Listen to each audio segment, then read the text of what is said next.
Today we're going to talk about reinforcement, more specifically positive and negative reinforcement. Reinforcement is basically the way you reward your dog. And yes, you have to reward your dog for the behaviors that you want and not reward your dog for the behaviors that you don't want. More on that in a bit. Basically, positive reinforcement is when you reward your dog for the behaviors that you want, and negative reinforcement is the not rewarding your dog for the behaviors that you don't want. So I have shown this concept many times before, but if you're new to this concept, here's a demonstration of how do we reward and implement positive reinforcement and negative reinforcement. So let's say I'm practicing a reward-based behavior that requires me to reward her, but also it gives me an opportunity for her to learn a behavior. So I'm going to ask her to sit, stay. So she's in a stay command, and this is a behavior that I want. I want her to stay, and if she stays for 10 seconds, her positive reward would be play. So she's going to play with the ball. She's going to go and interact with the ball or with me that we're playing this game, right? So I'm going to play with her, and that was for 20 seconds of stay. Now I can ask her again to sit, stay, ask her to stay for 30 seconds, and if she does that, then I will reward her for the behavior that she gave me. So now it has been about 20 seconds, and let's say on 25 seconds she breaks it there. So I'm not going to interact with her and I'm not going to reward her because she broke the command, she broke the behavior that I wanted after 25 seconds. So she doesn't get any interactions from me, she doesn't get to play, and she doesn't get reward. That's called negative reinforcement. So I'm not going to be aggressive, I'm not going to be, making a scene or anything like that because she didn't give me that behavior. All I'm going to do, I'm going to encourage her to give me the behavior that I want. So Annie, again, I'm going to ask her to sit once again, I'm going to ask her to stay, and we're going to go for 30 seconds of stay command. And this is where understanding dogs and understanding the concept that a dog has to learn the concept of reward. Maybe if I cooperate with this human, then I'll get rewarded. That's how the reinforcement is working in here. It's giving us results because she is learning that, if I comply with the behavior that this human is asking, then I get rewarded. That's more than 30 seconds, and I'm going to reward her. Good girl, go get it. And again, she gets rewarded and gets an interaction with me.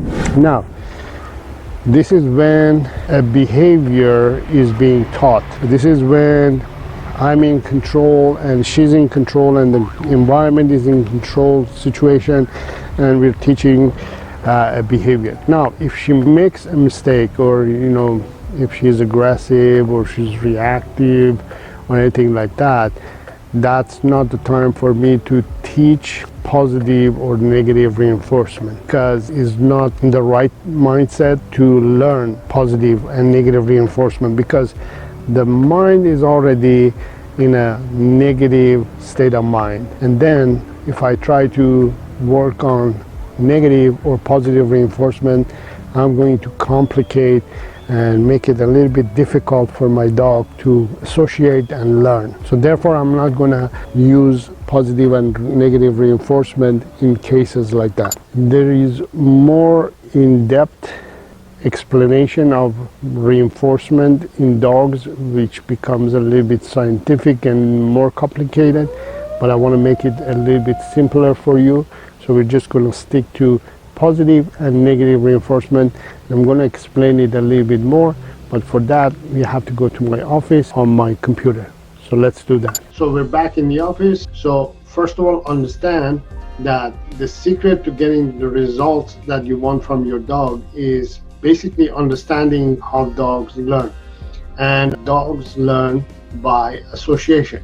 So association is basically dogs learn by associating feelings and emotions, whether good or bad, just like humans, to the experiences that they experience, and therefore they respond to those. So if you have a healthy, positive relationship with your dog, not only is going to make it easier for you to teach, but also it's going to be easier for your dog to learn. So basically, positive reinforcement is allowing the dog to learn or experience things that to understand that this is good or this is bad. The dog has positive associations or has negative associations with that experience.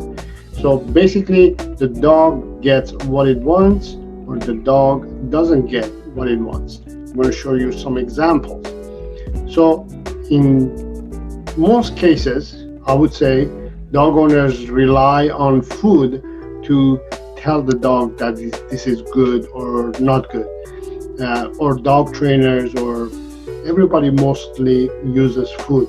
But in my opinion, the best thing that you can start offering your dog is play or praise or just simple interactions with your dog would be the best form of reward for your dog. And overall, if you provide your dog's basic emotional needs, you will be rewarding your dog. Your dog is going to associate positive feelings with that. And the last thing is food.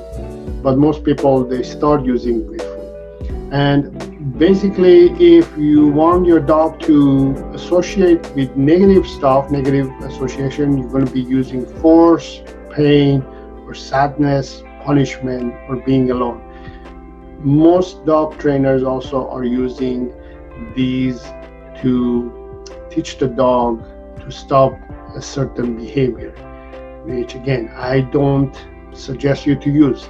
When you force a dog, the dog doesn't learn. When the dog is feeling pain or sadness or punishment, or even being alone, they get stressed and anxious. They don't learn things, right?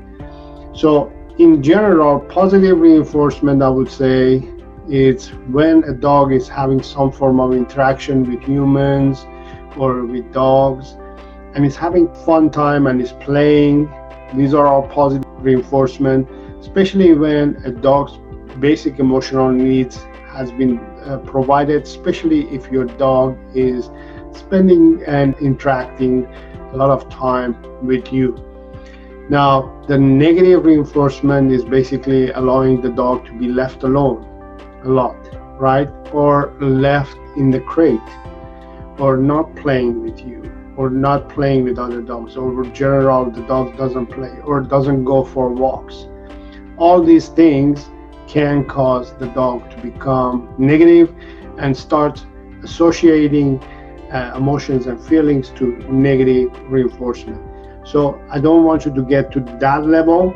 So what I want you to do is start providing as much as possible positive reinforcement and use negative reinforcement only if your dog is having a hard time to learn, and don't use negative reinforcement when your dog is making a mistake at the time that is making mistake. Now, by simply understanding this concept, this simple concept, you can become a better dog trainer, a better dog owner, or better leader. But when it comes to puppies and adult dogs, you have to implement this concept differently. So to learn how to implement this system to your puppy, click here, and to learn how to implement this system to your adult dog, click here.